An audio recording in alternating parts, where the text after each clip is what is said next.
The servant's entrance. The worst seat in the house. The millionaire groom had planned every detail of his ex-wife's humiliation. "Make sure she enters through the back," he told security, holding up her photo. But when the black Bentley pulled up to the main entrance, and she stepped out in gold with 3 identical boys holding her hands, 500 wedding guests forgot how to breathe.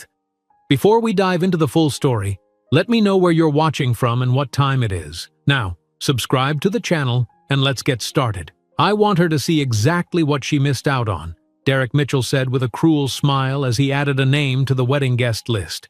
"And I want everyone to see her realize it." Ashley Rivera looked up from her phone, her perfectly manicured fingers pausing mid-scroll. "You want to invite your ex-wife to our wedding? Is that really a good idea?" Derek leaned back in his leather chair in their Atlanta penthouse, the city skyline glittering through floor-to-ceiling windows behind him. At 35, he maintained the athletic build of his college years, his custom suit hiding the extra hours he now needed at the gym.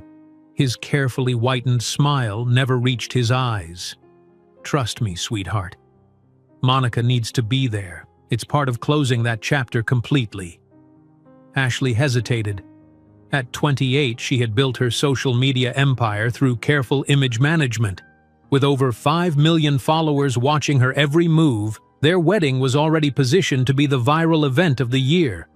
Drama wasn't part of the plan. "I don't know much about your first marriage," she said carefully. "You never really talk about it." Derek's expression hardened momentarily before he controlled it. "Not much to say. 5 years wasted with a woman who couldn't give me what I wanted." He stood and walked to the window. "She was 42 when we split. Too focused on her career, too old to have children. I wanted a family. She couldn't deliver." Ashley nodded sympathetically, unaware of the lie hanging in the air between them. She crossed the room to wrap her arms around his waist, her diamond engagement ring catching the light. "Our wedding will be perfect," she promised. $500,000 for the most incredible day at Chateau Elan. Everyone will be talking about it for years."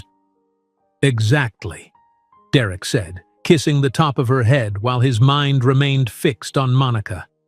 "That's exactly what I want." The next morning, Derek sat in his downtown office overlooking Peachtree Street. Glass and chrome surrounded him, the carefully curated space projecting success and power to every client who entered. On his desk sat an ivory envelope, Monica's invitation. "Mr. Mitchell?" His assistant Sandra knocked lightly. "The wedding planner is here for your 10 o'clock. Send her in," Derek said, quickly sliding Monica's invitation into his desk drawer. Vanessa Morgan entered, carrying a leather portfolio and tablet. "Good morning.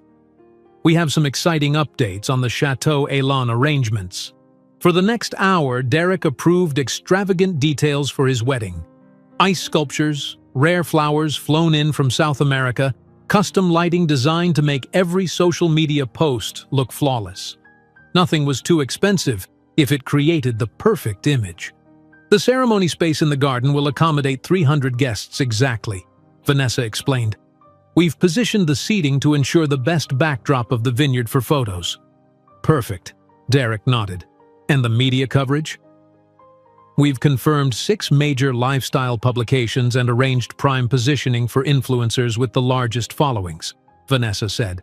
"With Ashley's followers in these publications, you're looking at potential exposure to over 20 million people." Derek smiled. 20 million people would see his triumph. 20 million people would witness Monica's humiliation. After Vanessa left, Derek removed Monica's invitation from his drawer. Taking an expensive fountain pen, he wrote a personal note on the RSVP card. "Last seat, last row, where you belong." That evening, Jason Cooper arrived at Derek's office with 2 glasses and a bottle of 18-year-old scotch.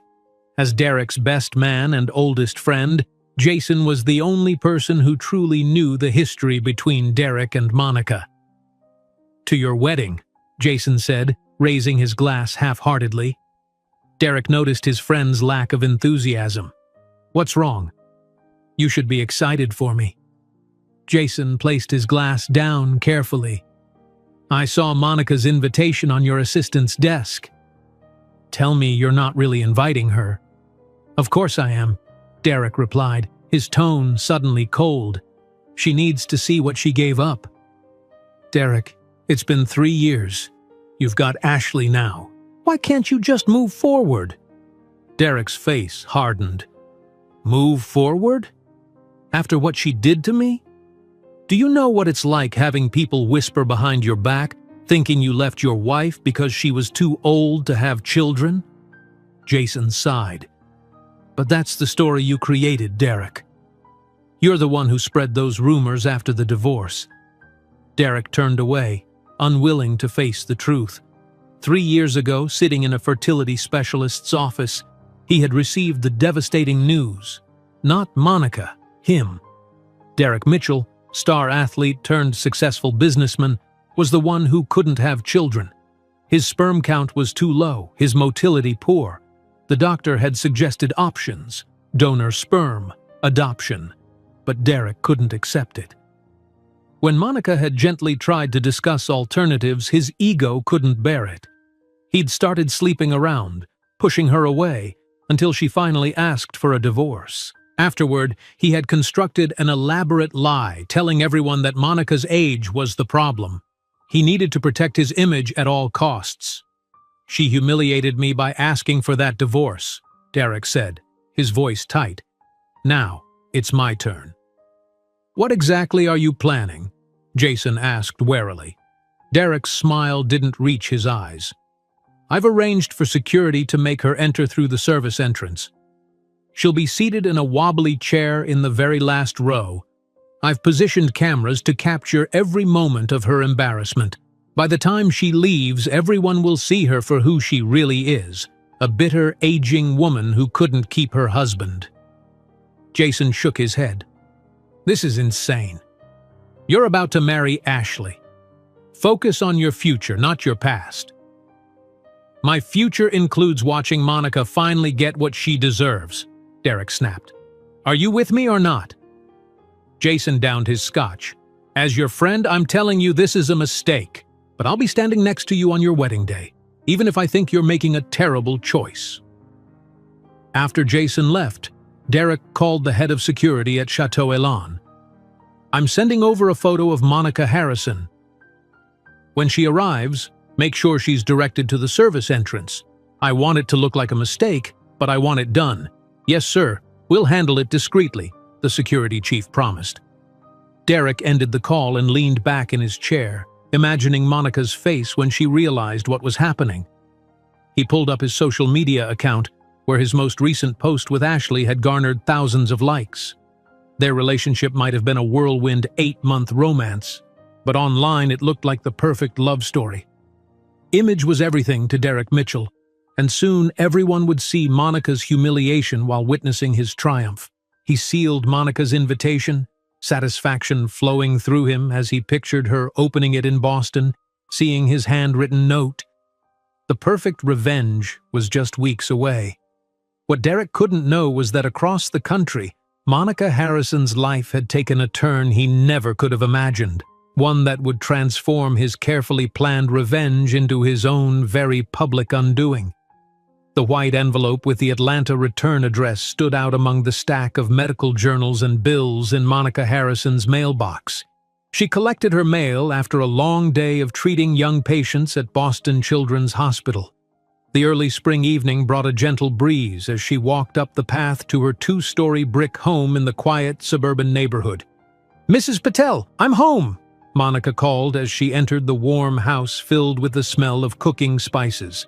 The sound of small feet thundered down the hallway as 3 identical 5-year-old boys with curly black hair raced toward her. "Mommy!" they shouted in unison, nearly knocking her over with their enthusiastic hugs. "Elijah, Ethan, Evan," Monica laughed, kneeling down to embrace her triplets. "Were you good for Mrs. Patel today?" "They were angels," Mrs. Patel said, appearing from the kitchen with a wooden spoon in hand. The older Indian woman had been the boys' nanny since they were born.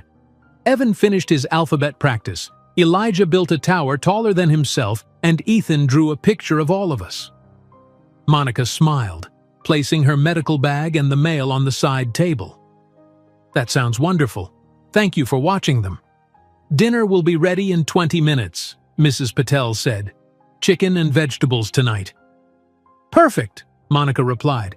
Boys, go wash your hands while I change my clothes. As the boys raced upstairs, Monica picked up the mail and flipped through it. She paused when she saw the fancy cream-colored envelope with embossed lettering. Her stomach tightened when she recognized the handwriting on the address label. In her bedroom, Monica changed from her doctor's clothes into comfortable pants and a sweater. She sat on the edge of her bed and opened the envelope, pulling out the elaborate wedding invitation. She read the details about Derek Mitchell and Ashley Rivera's upcoming wedding at Chateau Elan Winery and Resort. Her hand trembled slightly when she turned over the RSVP card and saw the handwritten note, "Last seat, last row, where you belong." The doorbell rang, pulling Monica from her thoughts. She tucked the invitation into her drawer and went downstairs to find her office manager and close friend Tanya Williams at the door. "Ready for our Thursday dinner?" Tanya asked, holding up a bottle of wine. Their weekly dinner was a tradition that had helped Monica through many difficult times. "Always," Monica said, forcing a smile. After dinner, with the boys playing in the living room and Mrs. Patel cleaning up, Monica showed Tanya the invitation. "That absolute jerk!" Tanya exclaimed, her face flushing with anger as she read Derek's note. "After everything he did to you, the lies he spread, and now he has the nerve to invite you just to humiliate you?" Monica took the invitation back, her face calm despite the painful memories it stirred. Some wounds never heal, especially ones to the ego. "You're not actually considering going, are you?" Tanya asked in disbelief. Monica looked toward the living room where her boys were building with blocks. "I've spent 3 years rebuilding my life here in Boston, away from his lies. He told everyone in Atlanta I was too old to have children, that it was my fault we couldn't start a family. While hiding the fact that he was the one with fertility issues," Tanya finished. "And now you have 3 beautiful boys who prove he was wrong all along."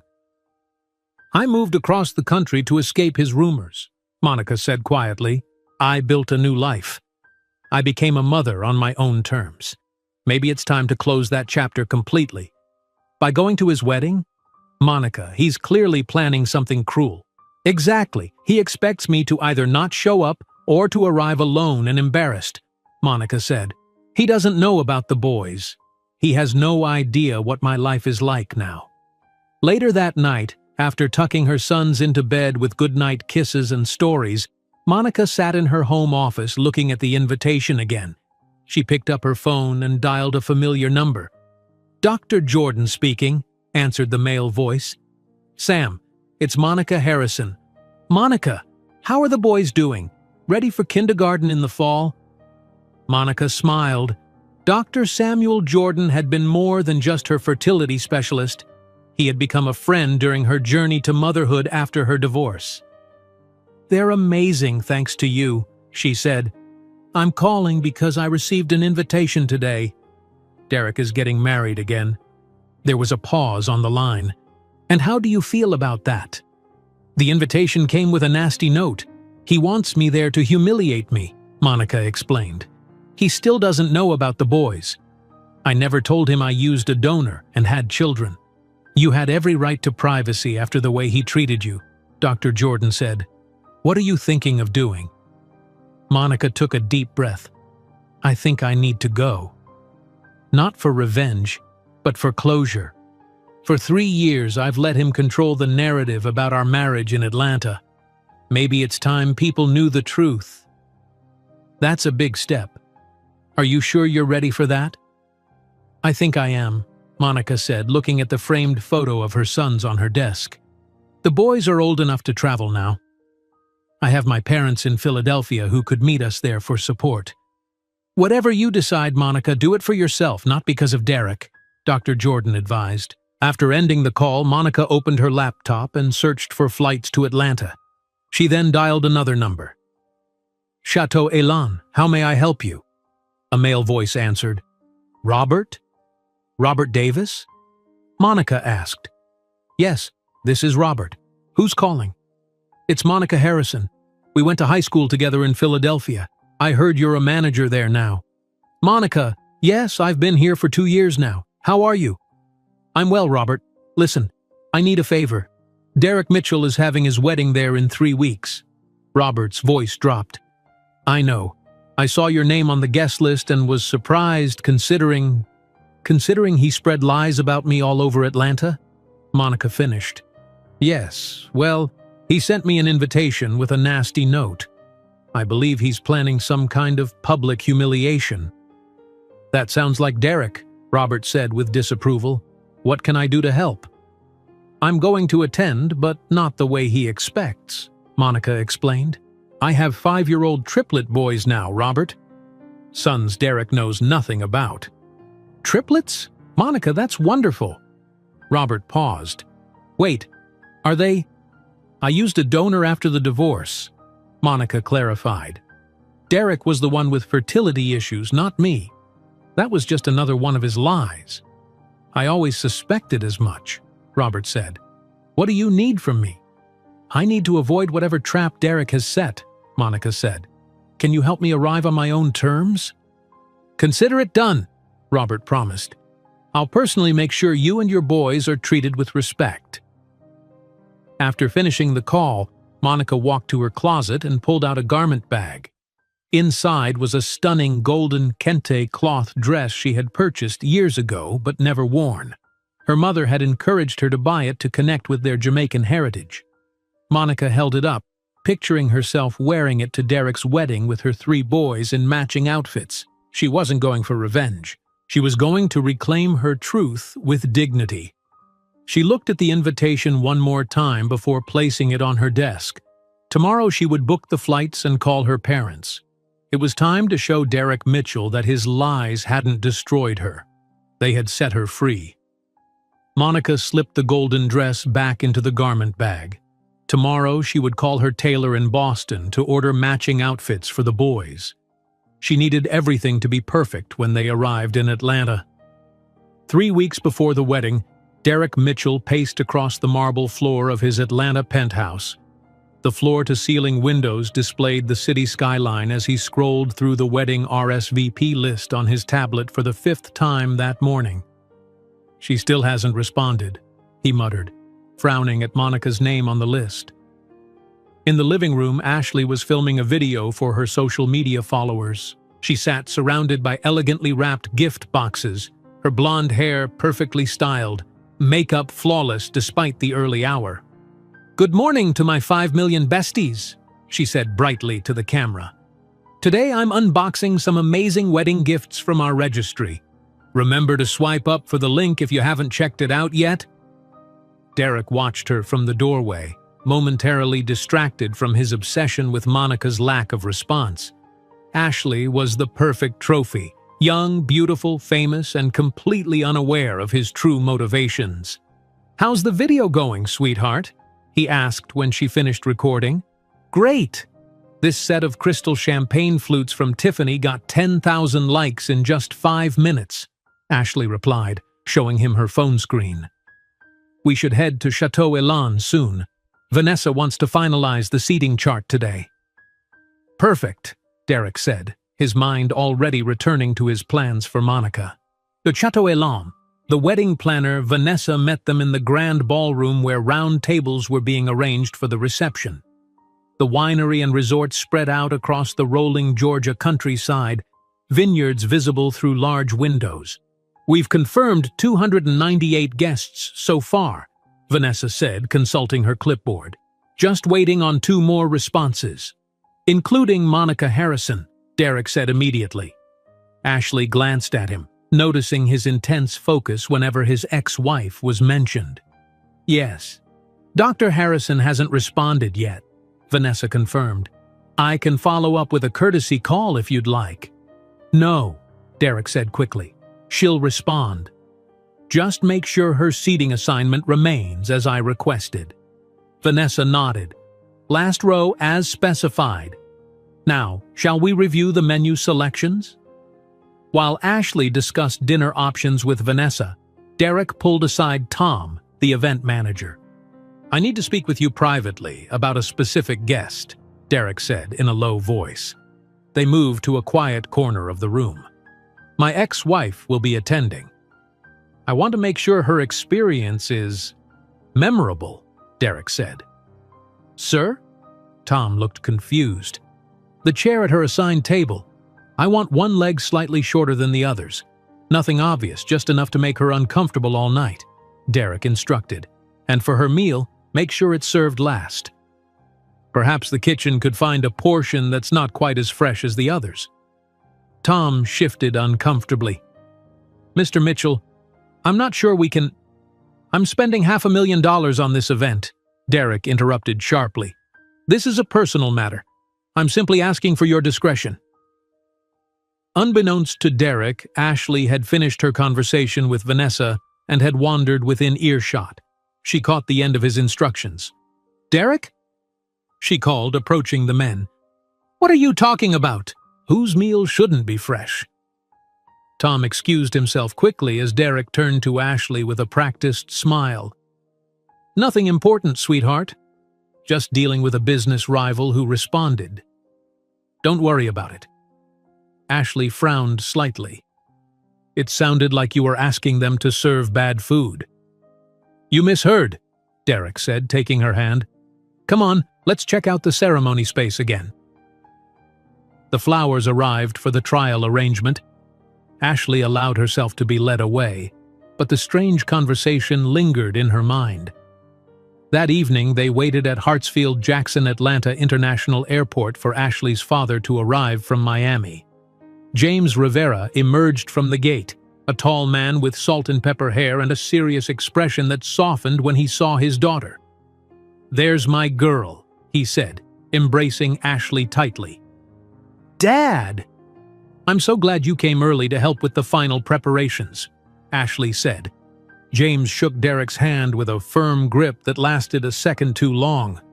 "Derek, good to see you again." "Welcome to Atlanta, James. We have reservations at Atlas for dinner," Derek said, maintaining his charming facade.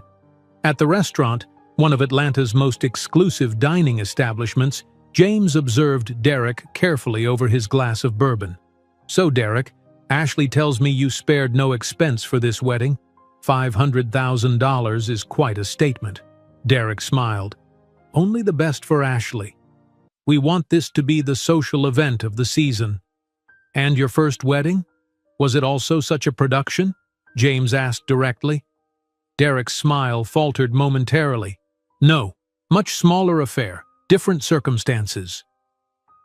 "Dad," Ashley interjected, "please don't interrogate Derek about his past marriage." James held up his hands in surrender but continued to watch Derek with calculating eyes. Later, while Derek was taking a business call outside the restaurant, James leaned across the table toward his daughter. "Ashley, what do you really know about Derek's first marriage? Why did it end?" Ashley sighed. "Dad, I told you. His wife was older and couldn't have children. It was a mutual decision to divorce." "And you believe that's the whole story?" "Why wouldn't I? Derek's been nothing but wonderful to me." James reached for his daughter's hand. "I just want to make sure you're marrying the man, not the image." "Something feels off." "Dad, stop. You're being overprotective as usual," Ashley said, pulling her hand away as Derek returned to the table. In Boston, Monica sat in her attorney's office with a folder of documents spread between them.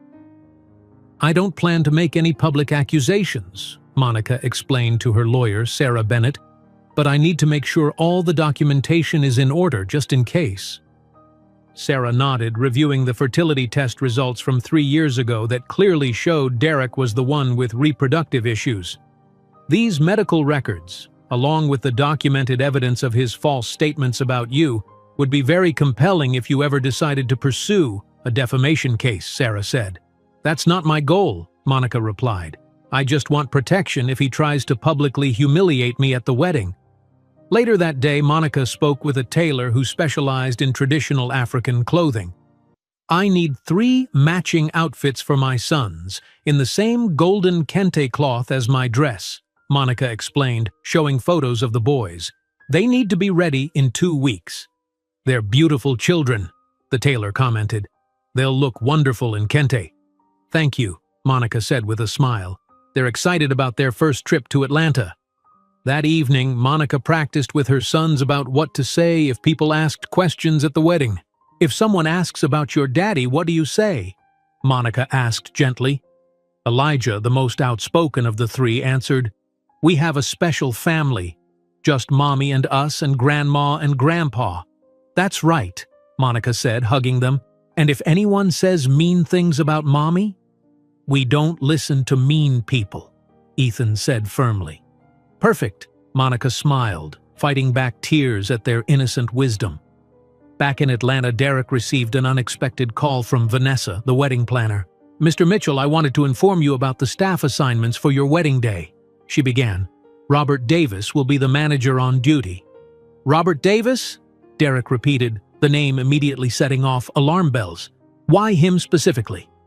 He's our senior event manager now, Vanessa explained. He specifically requested to oversee your wedding when he saw the names. Derek's grip tightened on his phone. Robert Davis from Philadelphia? Monica's friend from high school? I believe so, yes. Is there a problem? I want him reassigned, Derek demanded. Get someone else to manage my wedding. I'm sorry, Mr. Mitchell, but that's not possible at this point. Mr. Davis is our most experienced manager, and all other staff are already assigned to other events that day. After hanging up, Derek paced his office, anger building. Robert and Monica had been close friends years ago. This couldn't be a coincidence. He picked up his phone again and dialed the security company handling the wedding. I need extra measures for a specific guest, he said. Monica Harrison. I want her monitored from the moment she arrives until she leaves. If she tries to cause any disruption, remove her immediately. As he ended the call, his computer chimed with a new email notification. The wedding RSVP system had updated. Derek clicked on the notification, his heart racing as he saw Monica Harrison had finally responded. His eyes widened as he read her response. Yes, attending with +3 guests. Derek stared at his computer screen, his face pale. +3 guests? He muttered, clicking the mouse repeatedly as if the information might change. Who the hell is she bringing? He grabbed his phone and called the wedding planner immediately. Vanessa, Monica Harrison just RSVP'd with 3 guests. The invitation was only for her. Fix this. I'm sorry, Mr. Mitchell, Vanessa replied calmly, but all guests are allowed a +1 and your ex-wife's invitation didn't specify otherwise. +1, not +3, Derek snapped. The system allows it unless we set limitations. I can call her if you'd like to. No, Derek interrupted. Don't contact her. Just make space at the back table. He ended the call and immediately dialed the security company. This is Derek Mitchell. I need to update the security plan for my wedding. His voice was tight with controlled anger. Monica Harrison is now bringing 3 unknown guests. I want them all photographed upon arrival. Monitor them constantly. If they cause any disruption, remove them immediately. The following morning, Derek met with the head of security at Chateau Elan, a former police officer named Bill Jenkins. We've added 2 more men to the team, Bill explained, showing Derek the security plan on a tablet. They'll be positioned here and here, he pointed to the entrance and near Monica's assigned table. Good. And the photographer? He'll be disguised as part of the catering staff. We have a small camera hidden in the flower arrangement near their table. Derek nodded, satisfaction momentarily replacing his anxiety. Perfect. Make sure the service entrance plan is still in place. I want her and whoever she's bringing to enter through the kitchen area. Yes, sir. We've informed the door staff to direct them that way. As Bill left, Jason arrived at Derek's office, finding his friend staring intensely at his computer screen. Checking the wedding details again? Jason asked. Derek looked up. Monica RSVP'd. She's bringing 3 people with her. Jason sat down heavily. Derek, this is getting out of hand. Who cares if she brings guests? Why are you so obsessed with her? I'm not obsessed, Derek snapped. I'm protecting my wedding from whatever she's planning. Your wedding or your ego? Jason leaned forward. It's been 3 years. You have Ashley now, a new life. Let it go. Derek's face hardened. You don't understand what she did to me. What she did? Jason's voice rose. She asked for a divorce after you cheated on her multiple times, after you lied about why you couldn't have children. Keep your voice down, Derek hissed, glancing toward the door. I was there, remember? Jason continued more quietly. I was at that doctor's appointment with you when you found out about your fertility issues. I watched you lie to Monica, to everyone, blaming her age instead of accepting the truth. Derek stood up, fists clenched. I'm warning you, Jason. Or what? You'll find a new best man, go ahead. Jason stood too. But someone needs to tell you the truth before you ruin your life again. This revenge fantasy is pathetic. If Ashley knew what you were really doing, she doesn't need to know. Derek cut him off. And if you were really my friend, you'd support me instead of judging me. Real friends tell the truth even when it hurts, Jason said, walking toward the door. I'll still stand with you at the wedding, but I'm not participating in whatever cruel plan you have for Monica. That evening at their penthouse, Ashley was reviewing her social media posts when she overheard Derek on the phone in his office. The door was slightly ajar, and his raised voice carried down the hallway. Listen, Mark, the investors don't need to see those particular numbers, Derek was saying tensely. Just show them the projected returns we discussed. The West Side project will recover once we secure the additional funding. Ashley moved closer to the door, her curiosity piqued. No, absolutely not, Derek continued. Those funds were temporarily reallocated. It's a common practice. Yes, I understand the legal implications, but no one will find out if you just follow the plan. Ashley accidentally bumped the door, causing it to creak. Derek immediately ended his call. Ashley? How long have you been standing there? He asked, his face composed but eyes wary. Just got here, she lied. What was that about? You sounded upset. Derek smiled smoothly. Just business stress. My partner is being overly cautious about our latest development project. It sounded like something about misrepresented funds, Ashley said carefully. Derek's expression hardened for a split second before his charming mask returned. You misheard. Mark is concerned about construction cost overruns, that's all. Nothing for you to worry about. He stood and wrapped his arms around her. Let's talk about something more important. Your father mentioned taking us to dinner tomorrow night at that new place in Buckhead. Ashley allowed the subject change but filed away what she'd heard. It was the second time this week she'd caught Derek in what felt like a lie. In Boston, Monica sat on the floor of her living room helping her sons pack their small suitcases for the trip to Atlanta. We're going on an airplane? Ethan asked excitedly. Yes, sweetheart. First to see Grandma and Grandpa in Philadelphia, then all together to Atlanta, Monica explained. Will there be other kids at the party? Evan asked, carefully placing his favorite stuffed bear in his suitcase. Maybe a few, Monica said. Remember what we practiced?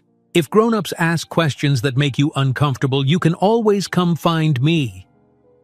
And we don't talk to the man who made Mommy sad, Elijah added solemnly. Monica hugged him. That's right. This trip is important for Mommy to finish an old story, but I'll be with you the whole time. After tucking the boys into bed, Monica made a video call to her old college friend Sarah Thompson, who still lived in Atlanta. The golden outfits arrived today, Monica said, showing Sarah the beautiful kente cloth ensembles for her sons. They match my dress perfectly. You're going to make quite an entrance, Sarah said with a smile. I still can't believe you're actually doing this. Neither can I sometimes, Monica admitted, but it feels right. After 3 years of hiding from his lies, I'm finally ready to show my truth. I've booked the hotel rooms near Chateau Elan as you asked, Sarah said. Your parents will be in the connecting room next to yours and the boys. Thank you, Monica said. There's one more thing I need to do. After ending the call with Sarah, Monica opened her laptop and created a new email address. She carefully drafted a message, attached a photo of Derek's cruel invitation note, and sent it to 5 of Derek's business associates whose contact information she had saved from her married days. The email was simple. Before celebrating with Derek Mitchell, you should know how he treats people. This is the note he sent with my wedding invitation. She closed her laptop, not expecting replies. The seeds of doubt had been planted, not for revenge, but for truth. 2 days later, Monica and her sons landed in Philadelphia. Her parents, George and Evelyn Harrison, waited at the airport arrivals area. Evelyn burst into tears at the sight of her grandchildren running toward her. After settling at her parents' home, Monica finally showed them Derek's invitation. "That horrible man!" George exclaimed, his face reddening with anger.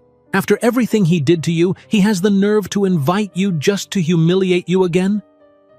"Dad, it's okay," Monica said calmly. "This invitation is actually a gift. It's giving me the chance to finally close this chapter on my terms." Evelyn studied her daughter's face. "You're not doing this for revenge, are you?" "No, Mom. I'm doing it for peace. For 3 years, I've lived with his lies hanging over me in Atlanta. I left my practice, my friends, my life there because of his rumors. This is about reclaiming my truth." Back in Atlanta, Derek was reviewing the seating chart with Vanessa when his phone rang. It was Tom from Chateau Elan. "Mr. Mitchell, I wanted to inform you that Robert Davis has specifically requested to be the manager on duty for your wedding. He insists on personally overseeing all aspects of your event." Derek's face darkened. "Did he say why?" "He mentioned wanting to ensure that such a high-profile event receives the best possible service. But given your concerns about him knowing your ex-wife, I thought you should know." "Thank you for telling me," Derek said, his mind racing. "Keep me updated on any unusual requests or changes he makes." As he hung up, Vanessa looked at him questioningly. "Just a small issue with the venue staff," Derek said dismissively. "Nothing to worry about." But as he returned to reviewing the seating chart, his hand trembled slightly. First, Monica's mysterious +3 guests, now her old friend insisting on managing his wedding. Derek couldn't shake the feeling that his perfect plan for revenge was somehow slipping out of his control. Derek gripped his phone tighter as a sense of unease settled over him. The perfect revenge he had planned so carefully was starting to show cracks. The next evening, Chateau Elan was transformed into a fairy tale setting. White flowers and crystal decorations filled the grand ballroom. Outside, the garden ceremony space featured an elaborate floral arch where Derek and Ashley would exchange vows the following day. Staff members rushed around, making final adjustments to everything from lighting to chair placements. Derek stood in the center of it all, barely noticing the beauty surrounding him. His eyes constantly moved to the entrance, checking for any sign of Monica's arrival. "The rehearsal starts in 20 minutes, Vanessa reminded him, clipboard in hand. "The wedding party should begin gathering now." Derek nodded distractedly. "Has security reported anything about my ex-wife? Is she in Atlanta yet?" "I haven't heard anything, Mr. Mitchell," Vanessa replied. "Should I check with them?" "Yes. Tell them to alert me the moment she checks into her hotel." Ashley approached, stunning in a white cocktail dress for the rehearsal. She frowned as she overheard Derek's request. "Are you still worried about Monica?" she asked. "This seems like more than just making sure she doesn't cause trouble." Derek forced a smile. "Just being thorough, sweetheart. Everything needs to be perfect."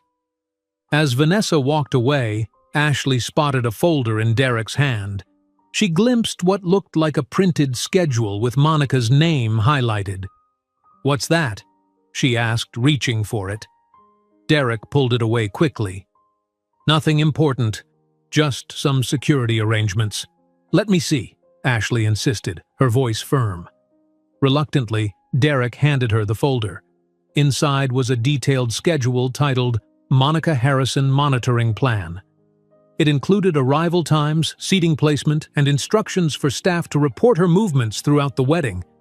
"Derek, this is excessive," Ashley said, her eyes widening.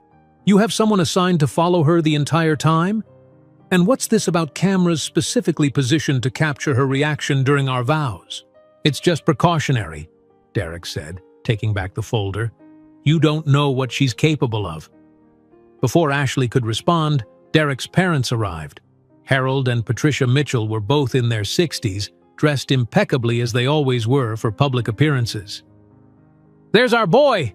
Harold boomed, clapping Derek on the shoulder. "Ready for the big day?" "Everything's under control, Dad," Derek said, grateful for the interruption. Patricia embraced Ashley. "You look beautiful, dear. Such a young, fresh bride for our Derek." Ashley smiled uncomfortably at the emphasis on young. The rehearsal proceeded smoothly, with the wedding party practicing their entrances and positions. Afterward, they moved to a private dining room at the resort's restaurant for dinner. Crystal glasses clinked as Harold stood to offer a toast. "To Derek and Ashley," he began, raising his champagne flute. "Son, after your first marriage, your mother and I worried you might never find happiness again. But you've done well for yourself, a beautiful young wife who can finally give you the family you've always wanted, to new beginnings and future grandchildren." An uncomfortable silence followed. Ashley's smile froze as she realized the implication about her youth and fertility compared to Monica. Jason, seated beside Derek, muttered under his breath, "Real classy, bringing up children considering the truth." Derek elbowed him sharply. "Shut up." During dinner, Jason excused himself to use the restroom. Ashley, noticing he'd been unusually quiet, followed him. "Jason," she called, catching him in the hallway. "Can I ask you something?" Jason stopped, looking uncomfortable. "Of course." "Derek seems obsessed with his ex-wife being here. It feels like more than just wanting to show off his new life. What really happened between them?" Jason hesitated. "Ashley, I think you should ask Derek about this." "I have. He says she couldn't have children because of her age, and that's why they divorced. But something feels off about the whole story." "It's not my place to—" Jason began. "Please," Ashley interrupted. "I'm marrying him tomorrow. I deserve to know the truth." Jason took a deep breath. "Look, the divorce wasn't about children, not really. It was about Derek's inability to accept—" "There you are." Derek's voice cut in sharply. He appeared in the hallway, eyes narrowed. "The dessert is being served. What are you two discussing so seriously?" "Nothing important," Jason said, shooting Ashley an apologetic look before walking back to the dining room. Derek took Ashley's arm, his grip a little too tight. "What did he tell you?" "Nothing," Ashley said, "but I wish someone would." Across town, Monica checked into the Hilton Hotel with her 3 sons and her parents. The boys bounced excitedly on the hotel beds while Monica arranged their clothes for the next day. "The golden outfits are hanging in the closet," Evelyn said, helping unpack. "They look absolutely beautiful, Monica." "Thank you for being here," Monica said, hugging her mother. "I couldn't do this without you and Dad." Her phone rang. It was Robert from Chateau Elan. "Monica, everything is set for tomorrow," he said. "I've arranged for a black Bentley to pick you up. The driver will bring you directly to the main entrance, bypassing the service entrance trap Derek set up." "Thank you, Robert. Has he noticed anything unusual?" "He's suspicious, but he doesn't know what's happening. He tried to have me removed from managing the wedding, but I insisted. I'll be there personally to escort you and the boys to your seats." "I appreciate this more than you know," Monica said. "After how he treated you and the lies he spread, it's the least I can do," Robert replied. "Get some rest. Tomorrow will be quite a day." After hanging up, Monica helped her sons prepare for bed. As she tucked them in, Elijah asked a question. "Mommy, will the man who made you sad be angry when he sees us?" Monica sat on the edge of the bed. "He might be surprised, sweetheart. But you don't need to worry. Grandma and Grandpa will be with you the whole time. Remember what we practiced?" "We stay together," Evan recited. "We use our inside voices," added Ethan. "And we look handsome in our special clothes," Elijah finished with a smile. Monica kissed each of their foreheads. "That's right. Now get some sleep, my brave boys." Back at Chateau Elan, the rehearsal dinner had ended. Ashley and Derek returned to their luxury suite in silence. The tension between them was palpable. "Are you going to tell me what's really going on with Monica?" Ashley finally asked as Derek loosened his tie. "I've told you everything that matters," Derek replied dismissively. "No, you haven't. I found the security instructions, Derek. You're planning to humiliate her at our wedding. Why would you do that?" Derek turned to face her. "You don't understand what she did to me. How she damaged my reputation. By divorcing you? People get divorced all the time," Ashley said, growing frustrated. "It's not that simple," Derek snapped. "Just trust me on this." Ashley shook her head. "That's not good enough anymore. Not when our wedding is being turned into some revenge plot." She grabbed her phone and walked toward the door. "Where are you going?" Derek demanded. "To call my dad. I need someone to talk to who will actually tell me the truth." Ashley met her father in the hotel lobby 20 minutes later. James Rivera listened carefully as his daughter explained her concerns. "I've always felt there was something he wasn't telling me about his divorce," Ashley concluded. "And now this obsession with Monica attending and these elaborate plans to track her every move." James took his daughter's hand. "I've been worried about Derek from the beginning. Men who are obsessed with controlling their past are usually hiding something." "What should I do, Dad? The wedding is tomorrow." "That's your decision, honey. But remember, it's easier to cancel a wedding than it is to end a marriage." In her hotel room, after the boys and her parents were asleep, Monica stood before the mirror in her golden kente cloth dress. The rich fabric caught the light, making her appear to glow.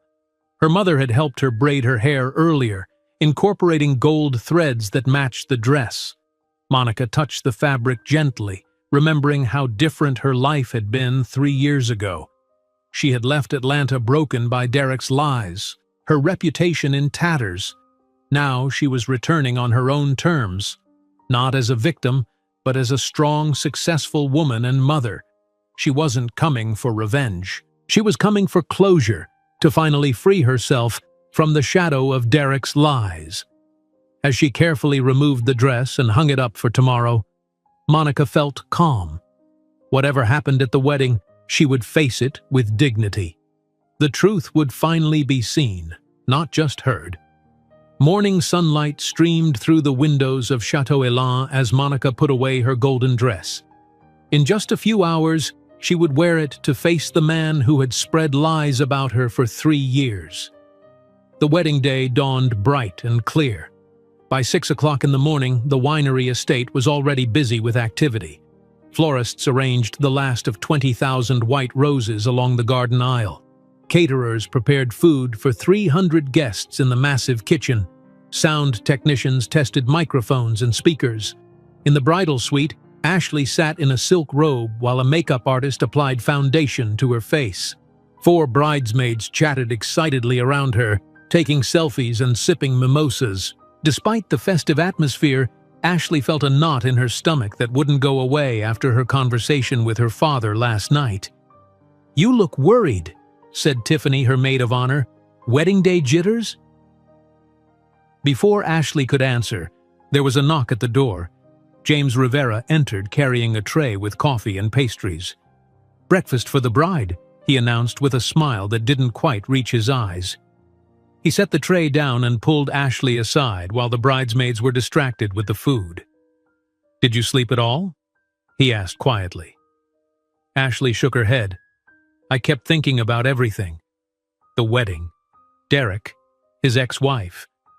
"It's not too late to postpone," James said gently. "People would understand." "Postpone a $500,000 wedding the day it's happening?" Ashley whispered.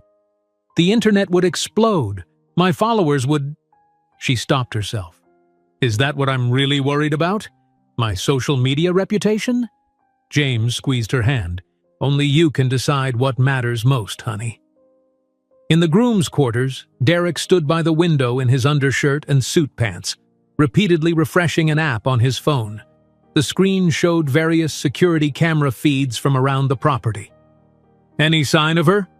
Jason asked from the doorway, already dressed in his best man's tuxedo. "Nothing yet," Derek replied without looking up. "Security says she hasn't checked out of her hotel." Jason sighed heavily. "Derek, it's your wedding day. Focus on Ashley, not Monica." "I am focused," Derek snapped. "I just need to make sure everything goes according to plan." "You mean your revenge plan?" Jason said. "This is insane, Derek. You're about to marry a woman who loves you, and you're obsessed with humiliating your ex-wife." Derek finally looked up from his phone, his face tight with anger. "You don't understand. After the divorce, do you know what it was like? People looked at me differently.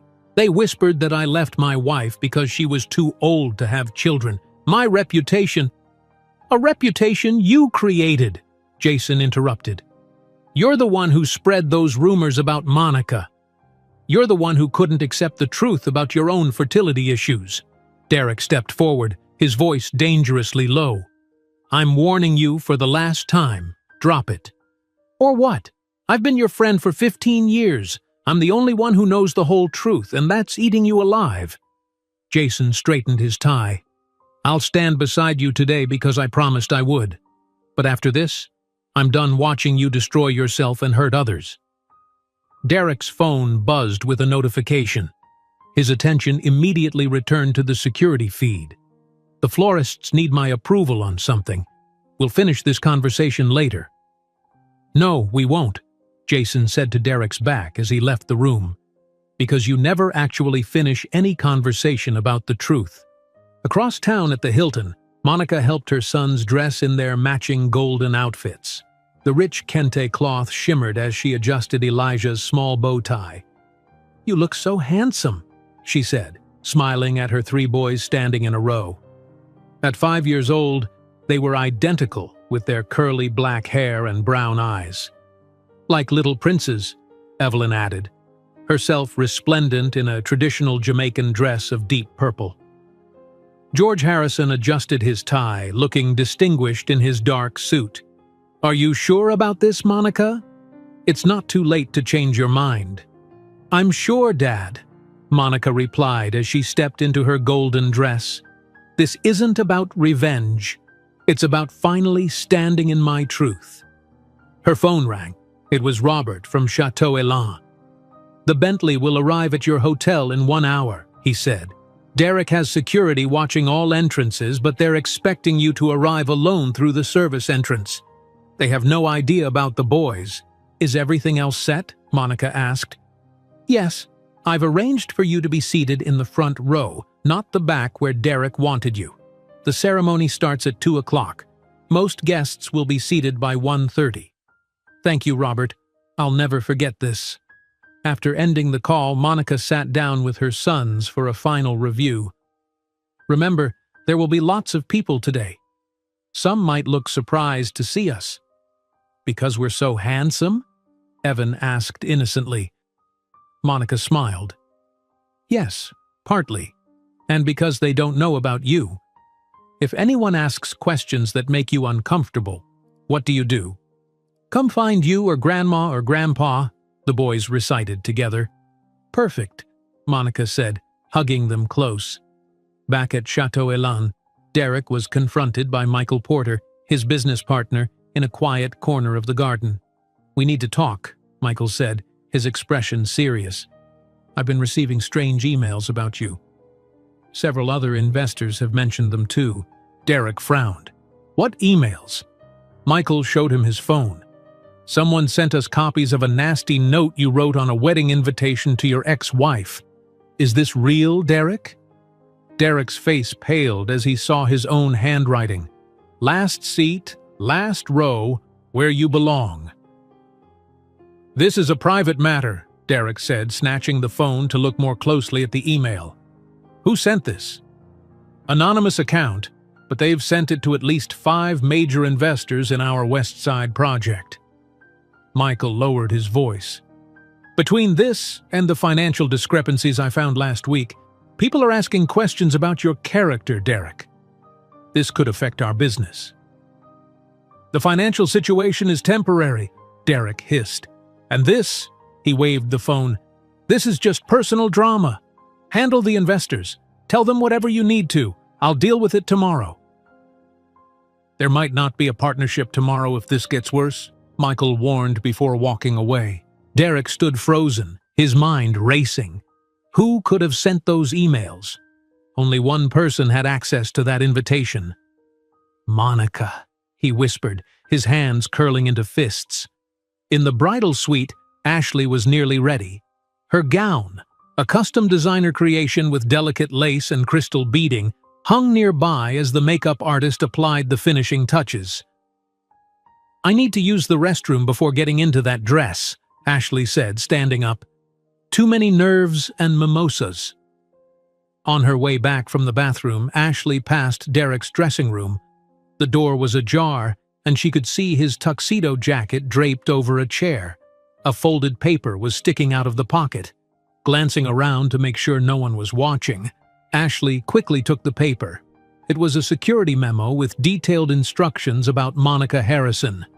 Special handling procedures, direct-to-service entrance, place at wobbly table in back row, photographer assigned to capture expressions, security to monitor and remove if causing disturbance.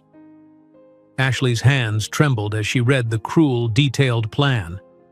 This wasn't just precaution. This was calculated humiliation.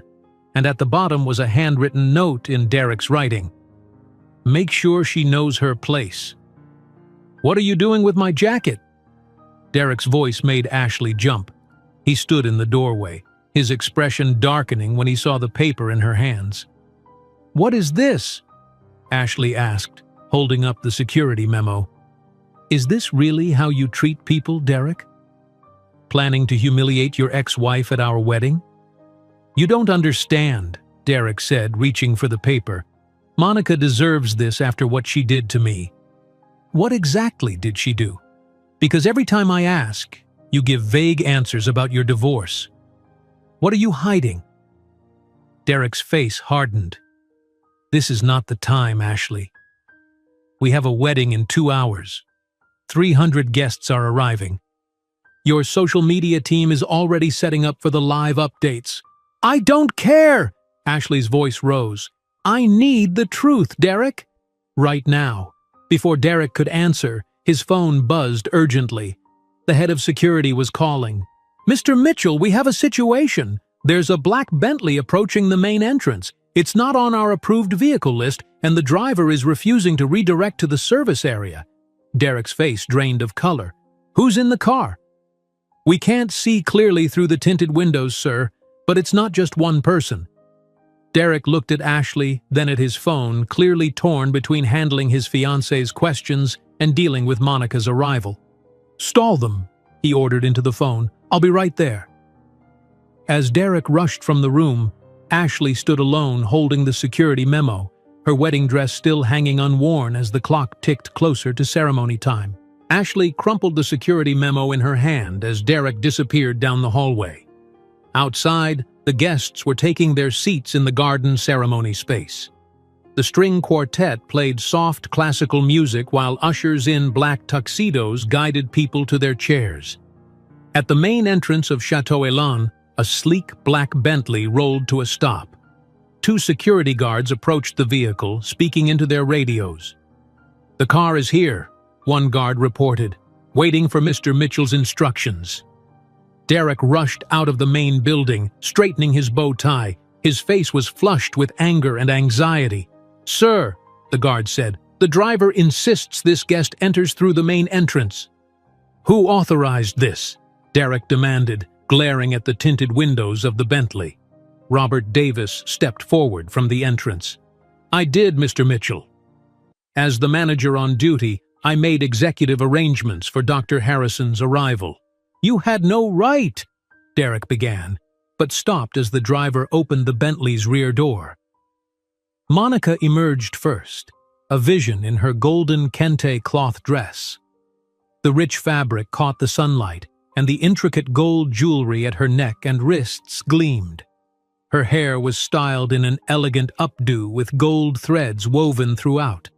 She stood tall, her expression calm and dignified. Guests who were still arriving paused to watch. Many recognized Derek's ex-wife, and whispers began immediately.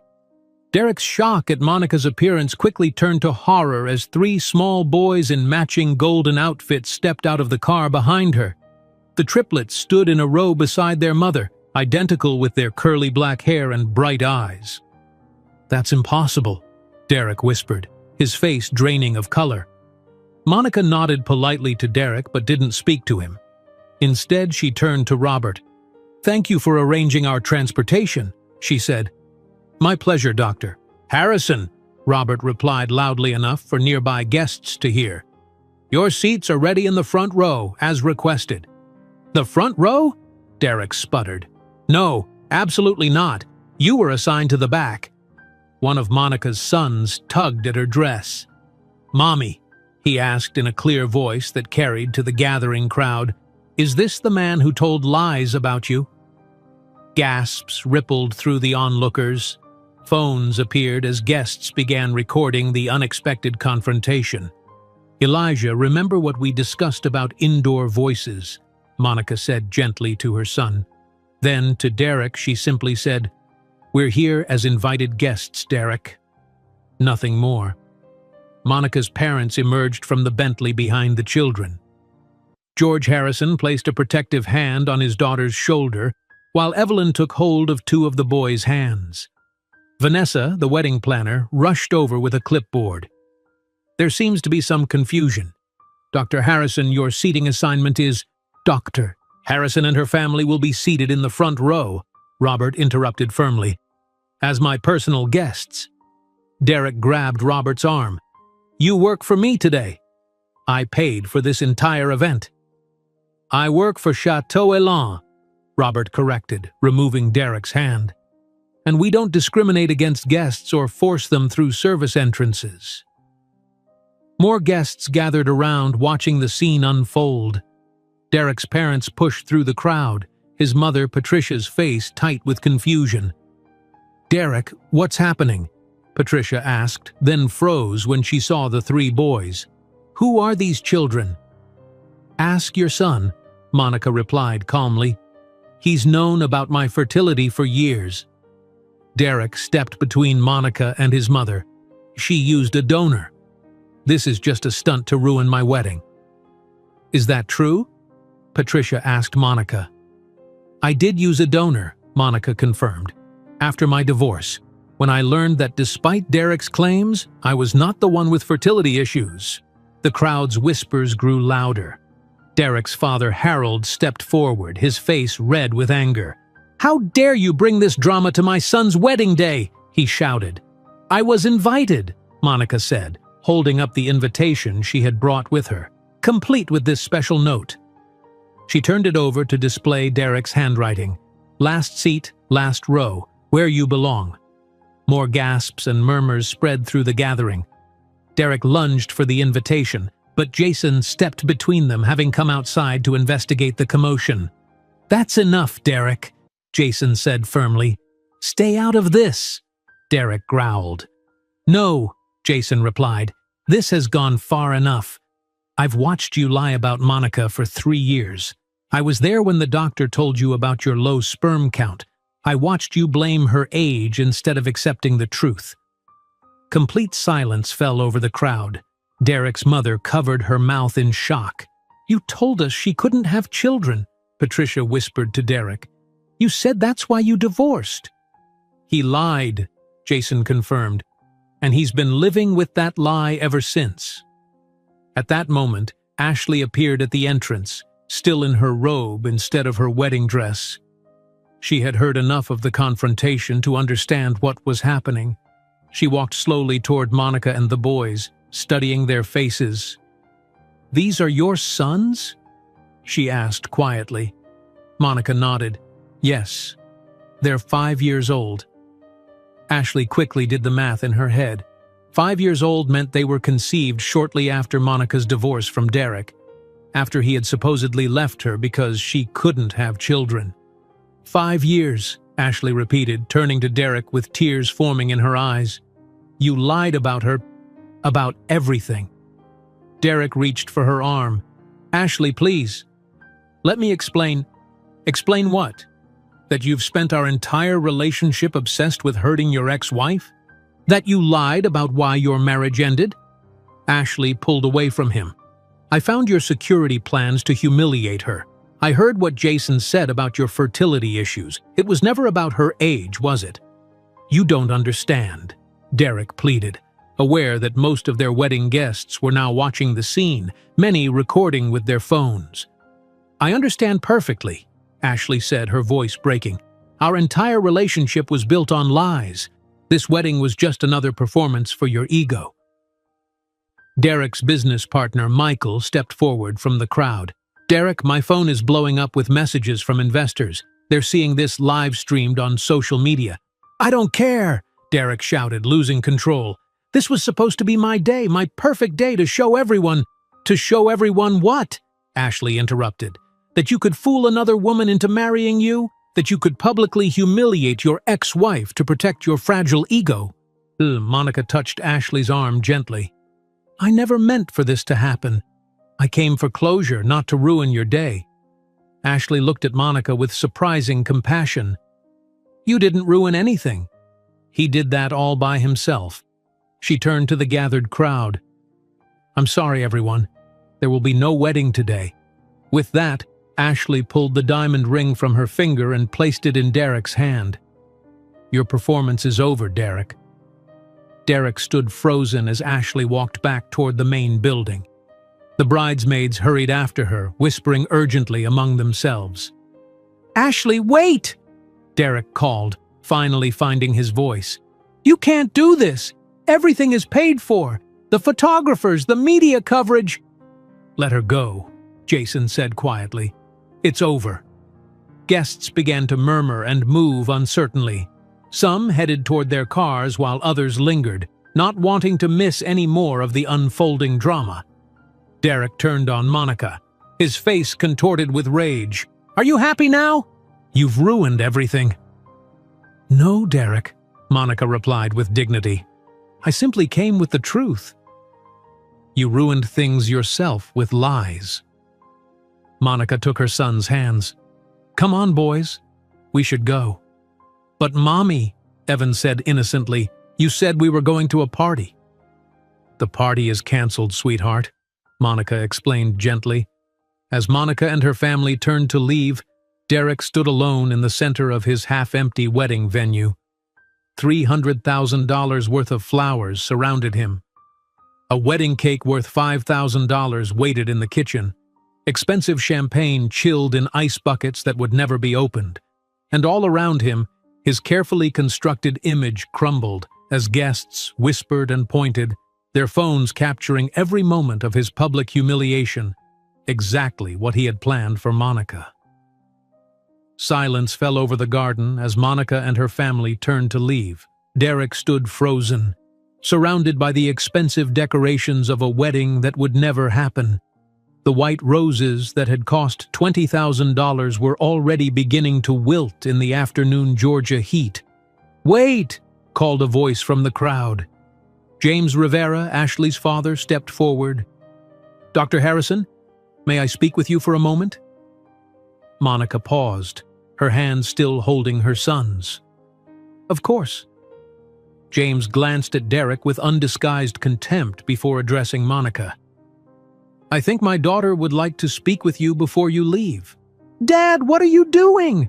Ashley called, having returned from the building, now dressed in jeans and a blouse, her wedding gown abandoned. The right thing, James replied. Something that should have happened months ago. Derek finally broke from his stupor. Ashley, please. We can still fix this. The guests, the press, we can explain this as a misunderstanding. His microphone, still clipped to his lapel from the ceremony preparations, carried his words through the garden's speaker system. Guests who had been leaving turned back, drawn by the amplified drama. "A misunderstanding?" Ashley repeated, her voice catching the microphone's range as she approached. "You mean like how you misunderstood which one of you had fertility issues?" Derek grabbed for the microphone, but the damage was done. He yanked it off his lapel, but then made a terrible decision. He approached Monica directly, still holding the live microphone. "What kind of stunt is this?" he demanded, his voice booming through the speakers. "You show up with these kids just to ruin my wedding?" One of Monica's sons, Elijah, the most outspoken, looked up at Derek with innocent curiosity. "Mommy, is this the man who told lies about you?" The boy's clear voice carried through the microphone Derek still clutched. Gasps rippled through the remaining guests. Monica remained composed, her voice calm as she replied, "Derek, I came to close a chapter, not to disrupt yours. By parading around children that look exactly like triplets I supposedly couldn't give you?" Derek snapped, his voice still amplified. "You used a sperm donor because of your own fertility issues. Don't pretend otherwise." Monica's reply was measured, but clear enough for the microphone to catch. "We both know whose fertility issues ended our marriage, Derek." The crowd fell silent. Derek's mother covered her mouth in shock while his father's face turned deep red. Ashley approached Monica slowly. "Are those boys 5 years old?" she asked, doing the math in her head. When Monica nodded, Ashley turned to Derek with tears streaming down her face. "You lied about her, about everything." "Ashley, please," Derek began, but was interrupted by his business partner Michael, who was reading something on his phone with growing concern. "Derek, I'm getting texts from all our major investors," Michael said urgently. "They're withdrawing support from the West Side project. This scene is being live-streamed on social media." "I don't care about that right now," Derek shouted. "You should," Michael replied grimly, "because I'm also getting documentation about financial irregularities. Did you really think you could hide the misappropriated funds forever?" As Derek's professional life crumbled alongside his personal one, Jason stepped forward to address the stunned guests. "I've known the truth for 3 years," Jason admitted loudly. "I was with Derek at the fertility clinic when he received his diagnosis. I watched him create the lie about Monica's age being the problem. I stayed silent when he spread rumors that destroyed her reputation in Atlanta." Jason turned to Monica. "I'm sorry. I should have spoken up sooner." Ashley had heard enough. She marched up to Derek, grabbed her bridal bouquet from a nearby table, and threw it directly at his chest.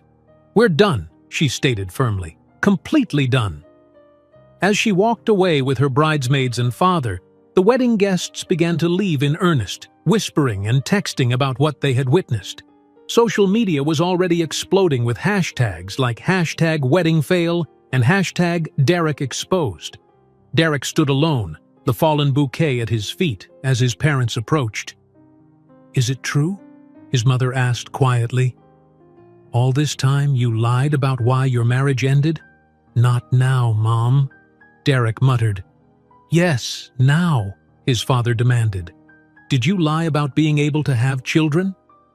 Derek couldn't meet their eyes. "You wouldn't have understood. Dad always talked about carrying on the Mitchell name. I couldn't tell you I couldn't have children. It was easier to blame her age." His parents exchanged disappointed looks before walking away without another word. Meanwhile, Monica found herself approached by Vanessa, the wedding planner. "Dr. Harrison, I believe the bride would like to speak with you," Vanessa said. "She's in the bridal suite." Monica hesitated, looking at her sons and parents. "Go," her mother encouraged.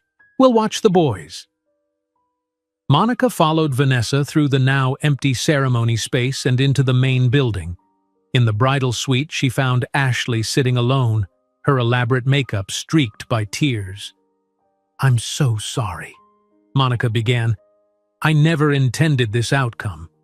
Ashley looked up, surprisingly without anger. You didn't cause this. I should thank you for saving me from marrying him." "That wasn't my goal," Monica said, sitting beside Ashley. "I just needed to close that chapter of my life on my terms, not his." "How long were you married?" Ashley asked. 5 years, Monica replied. "By the end, I barely recognized myself. He has a way of making you doubt your own reality." Ashley nodded slowly. "I felt that too. Things that didn't make sense, questions he wouldn't answer clearly. I ignored so many red flags. We all do when we want to believe in someone," Monica said gently. "Your boys are beautiful," Ashley said after a moment. "You did it all on your own?" Monica smiled softly. "With help from my parents and friends. It wasn't the family I had imagined, but it's become everything I needed." "I should have asked more questions," Ashley admitted. "About his past? About you? Maybe then I wouldn't be sitting here in a cancelled wedding venue with 300 people gossiping about me online." "Social media will find something new tomorrow," Monica assured her. "Trust me, I survived much worse rumors in Atlanta." Ashley's father knocked gently on the door before entering. "I've arranged for us to stay at a different hotel tonight," he told Ashley, "away from all this." "Thank you, Dad," Ashley said, standing up. She turned to Monica. "Strange as it sounds, I'm glad you came today." "So am I," Monica replied honestly. As Monica left the bridal suite, she found Robert waiting in the hallway. "I've arranged a private dining room for your family," he said, away from prying eyes. "Mr. Rivera and his daughter will join you if that's acceptable." "That's very kind, thank you," Monica said. In the small vineyard restaurant away from the main reception hall, Monica's family gathered with Ashley and her father for an unexpected meal together. The boys, oblivious to the adult drama, happily colored on children's menus while the adults talked quietly. "To new beginnings," James toasted, raising a glass of the vineyard's wine. Through the window, they could see Derek trying to enter the restaurant, only to be turned away by the staff. He walked alone to his car, photographers capturing his solitary exit as guests departed without saying goodbye. Later that evening, Ashley checked into a suite at the Ritz-Carlton in downtown Atlanta. As she sat on the bed, she took out her phone and began typing a brief statement to her millions of followers. "Today taught me that truth matters more than perfect pictures. I'm taking some time away to focus on what's real. Thank you for your understanding and support." Meanwhile, Monica returned to her hotel with her family, feeling lighter than she had in years. The weight of Derek's lies had finally been lifted. She tucked her sleepy sons into bed, kissing each one goodnight. As she prepared for bed herself, her phone screen lit up with a text message from an unknown number. Monica picked it up, surprised to see Ashley's name. "Thank you for the painful truth I needed," the message read. "Can we talk tomorrow before you leave Atlanta?" Monica stared at her phone screen, reading Ashley's message. After a moment, she typed back, "Of course. Name the time and place." The response came quickly. "Breakfast at 9 at the hotel restaurant?" "Just us." "I'll be there," Monica replied before setting her phone on the nightstand and closing her eyes. The next morning, social media platforms were flooded with videos and posts about the wedding disaster at Chateau Elan. Hashtags like #DerekExposed and #WeddingFail were trending nationwide. Clips of Derek's microphone confession about his fertility issues had been viewed millions of times overnight. In his hotel suite, Derek sat surrounded by empty minibar bottles, frantically calling his publicist. "I don't care what time it is," he shouted into the phone. "This needs to be fixed now. There must be a way to spin this." "Derek, it's gone viral," his publicist explained. "Every major news outlet has picked it up. Your ex-wife's triplets, your lies about fertility issues, your fiancée throwing her bouquet at you, it's everywhere. Then pay to have it removed. That's your job." "It doesn't work that way. Once something spreads this far..." Derek hung up and immediately called his lawyer. "Jeffrey, I need you to threaten Monica with a lawsuit, defamation, public humiliation, something." On what grounds? The lawyer asked. From what I've seen, she didn't make any false statements. In fact, you confirmed her version of events on a hot microphone. She planned this. She brought those kids just to ruin my wedding. Derek, I have to advise you that pursuing legal action would only keep this story in the news cycle longer, and discovery would require you to prove your claims, which might expose more details you don't want public. As Derek continued making desperate calls, across town Monica met Ashley for breakfast at the Ritz-Carlton restaurant. Ashley wore sunglasses despite being indoors, her eyes still puffy from crying. Thank you for coming, Ashley said as Monica sat down. I'm sure this isn't how you plan to spend your morning in Atlanta. I'm glad you reached out, Monica replied. How are you holding up? Ashley removed her sunglasses, revealing reddened eyes. Honestly, I'm humiliated but also relieved? Does that make sense? More than you know, Monica said with a gentle smile. I felt the same way after my divorce was finalized. The waiter brought coffee, and Ashley stirred hers absently. I keep thinking about all the warning signs I ignored. The way he'd change the subject whenever I asked about his past. How he'd make me doubt myself when things didn't add up. That's his specialty, Monica said, making you question your own perceptions.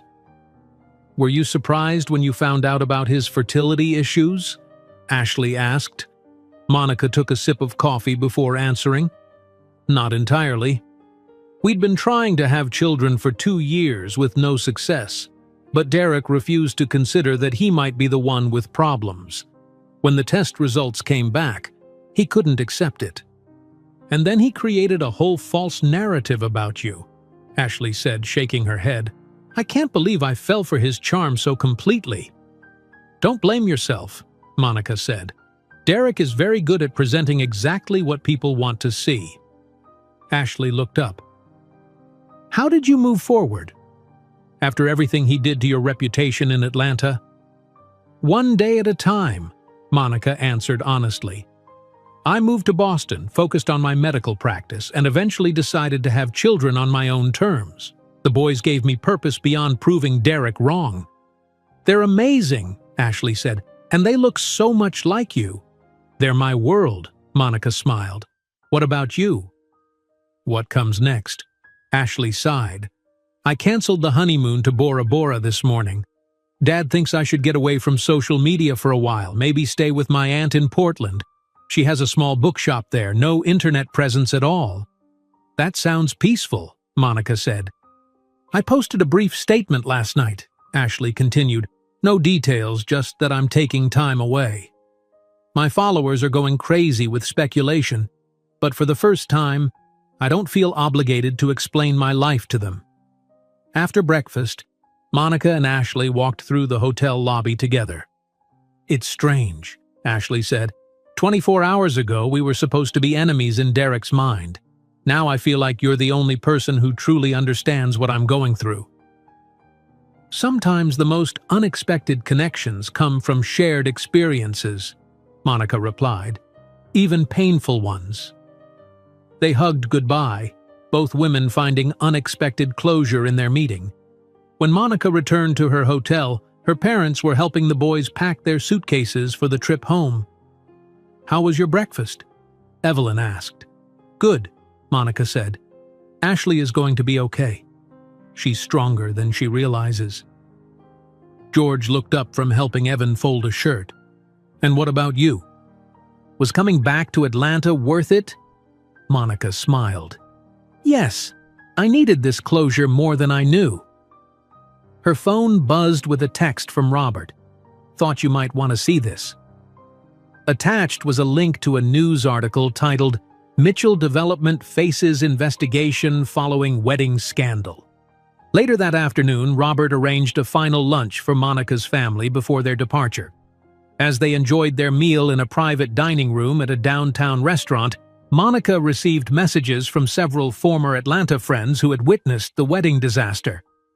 I always knew Derek's story didn't add up, wrote her old neighbor Susan. I'm sorry I didn't stay in touch after the divorce. Those boys are beautiful, Monica, "Atlanta misses your kind heart at the Children's Hospital," texted Dr. Williams, her former colleague. Each message helped heal a small part of the pain Derek's lies had caused over the years. Across town, Derek tried to enter his office building but found his access card deactivated. His assistant met him in the lobby, looking uncomfortable. "I'm sorry, Mr. Mitchell. Michael called an emergency board meeting this morning. They've voted to place you on administrative leave pending an investigation into the financial irregularities." "They can't do that, this is my company," Derek shouted. "Actually, sir, you only own 40%. The board has majority control," the assistant explained, handing him a letter. "They've also frozen the company accounts you have access to until the audit is complete." Derek stood in the lobby, letter in hand, as employees stared and whispered. His phone buzzed with a notification. Ashley had posted a new video that was quickly going viral. In it, she spoke candidly about recognizing manipulation and emotional abuse, never mentioning Derek by name but making the reference clear. By evening, Monica and her family were at the airport waiting for their flight back to Boston. The boys played happily with toys from the airport gift shop, while Monica scrolled through more supportive messages from old friends. "Ready to go home?" George asked his daughter. "Yes," Monica said with a smile. "I think I'm finally free of Atlanta's ghosts." As their flight took off, Monica looked down at the city lights below. The place that had once been filled with painful memories now represented something different. The power of truth and dignity over lies and manipulation. Meanwhile, Derek sat alone in his penthouse, surrounded by wedding gifts that would need to be returned. His phone had stopped ringing. His social media accounts were flooded with negative comments. Even his parents had left town without saying goodbye, deeply disappointed by his deception. He poured another drink and opened his laptop, wincing as he saw a new headline. "Wedding That Wasn't: How Derek Mitchell's Revenge Plot Backfired." The article featured side-by-side photos, one of Monica with her beautiful sons in their golden outfits, smiling with dignity, the other of Derek, alone and scowling as he left Chateau Elan.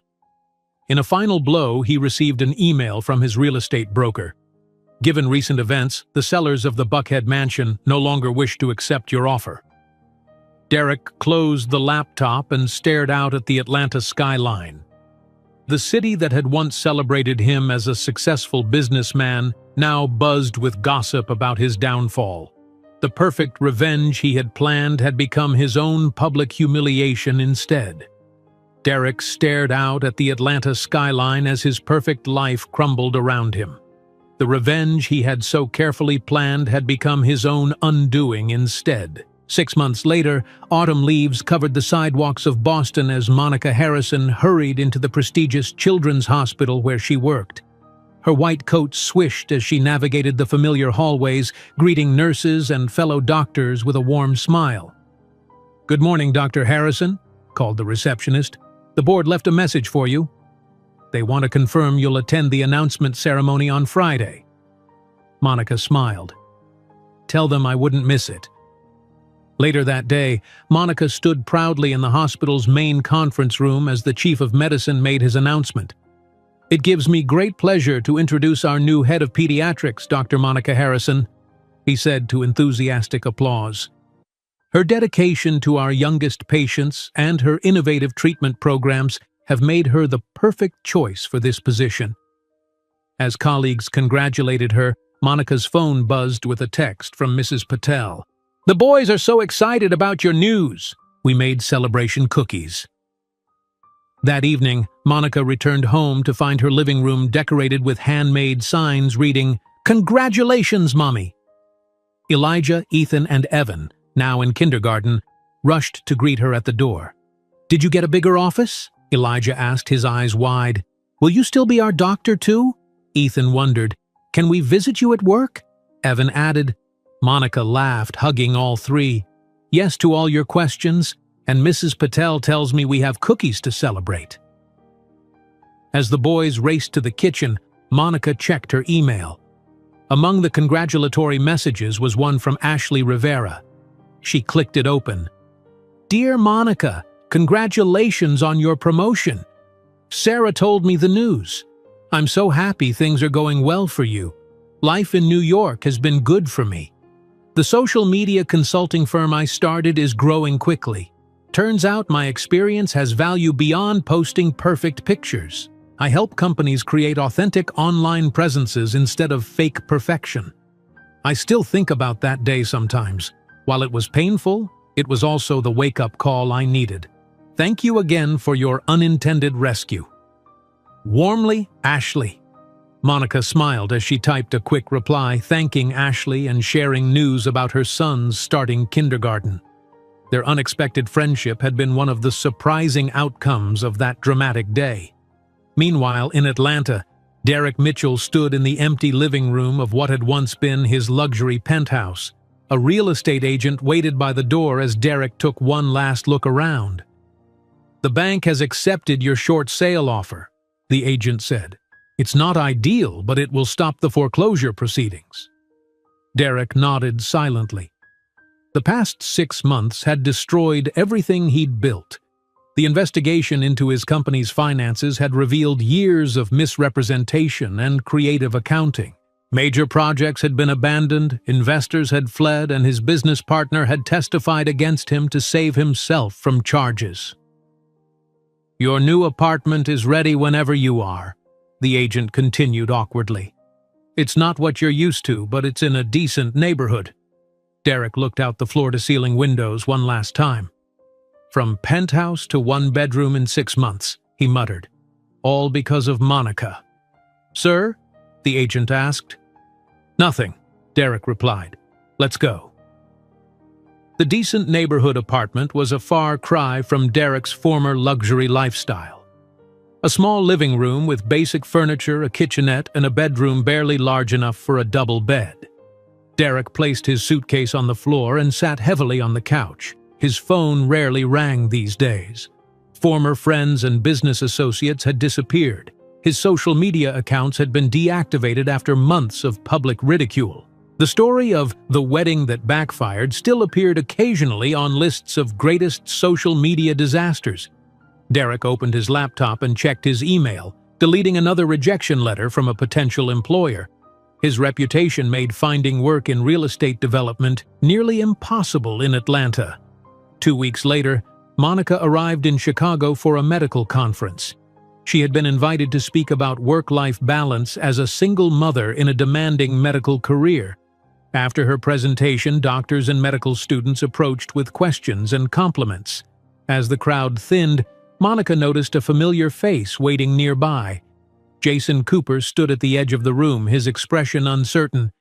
"Jason," Monica said, surprised. "What are you doing here?" "I live in Chicago now," he explained. "I work for a healthcare investment firm. When I saw your name on the conference program, I thought I'd come hear you speak." There was an awkward silence before Jason continued. "You were excellent, by the way." "Very inspiring." "Thank you," Monica replied. "Are you doing well?"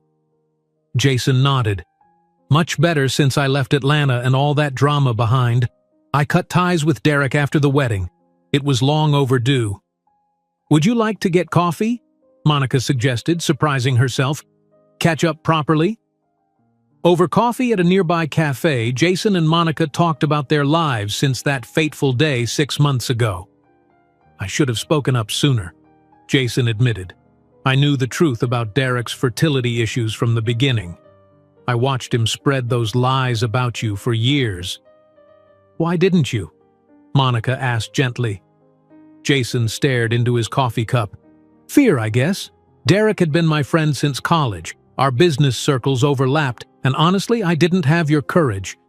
"It took me 3 years to find that courage," Monica reminded him. "Your boys are amazing," Jason said, looking at the photo Monica showed him on her phone. "You've built a beautiful life." "What about you?" Monica asked. "Are you happy in Chicago?" "Getting there," Jason smiled. "My job is fulfilling. I'm seeing a therapist to work through my guilt about staying silent for so long. And I'm learning to be more honest, even when it's difficult." As they prepared to leave, Jason hesitated.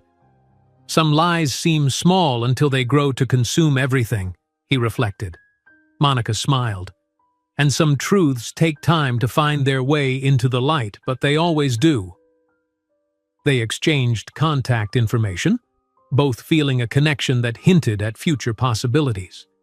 The following month, Monica took her sons to Philadelphia for her parents' 40th wedding anniversary celebration.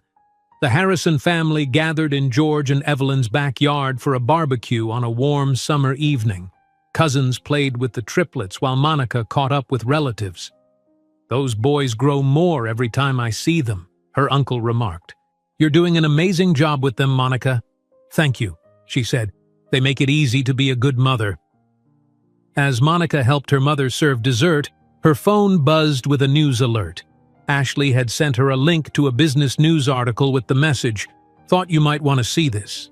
The headline read, "Mitchell Development files for bankruptcy after failed restructuring attempts." Monica opened the article and skimmed it quickly. Derek's company had collapsed completely.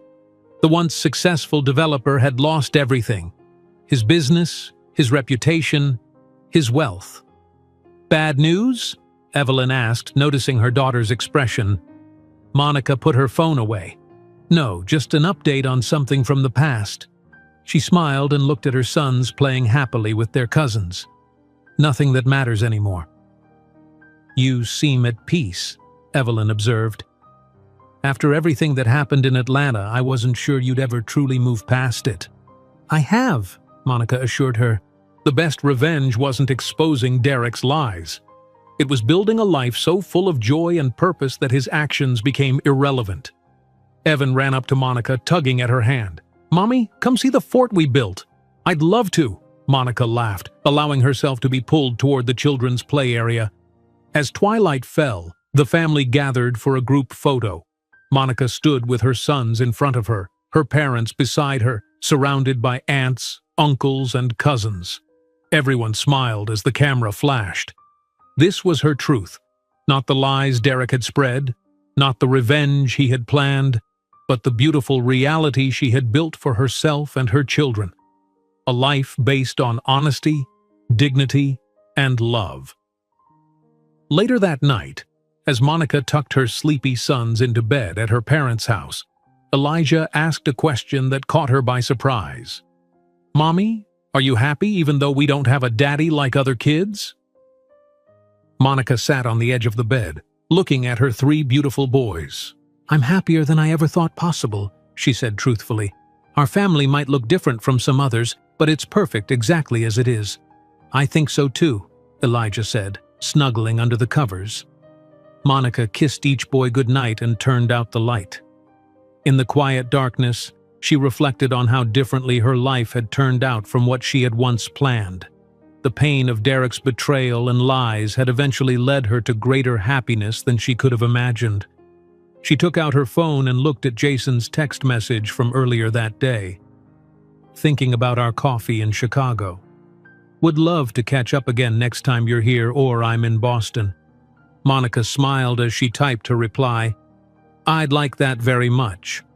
The past was finally where it belonged, behind her, and the future, with all its possibilities, stretched bright and open ahead. If you enjoyed today's video, I'm sure you'll love the next one. Don't waste time. Just click on the screen.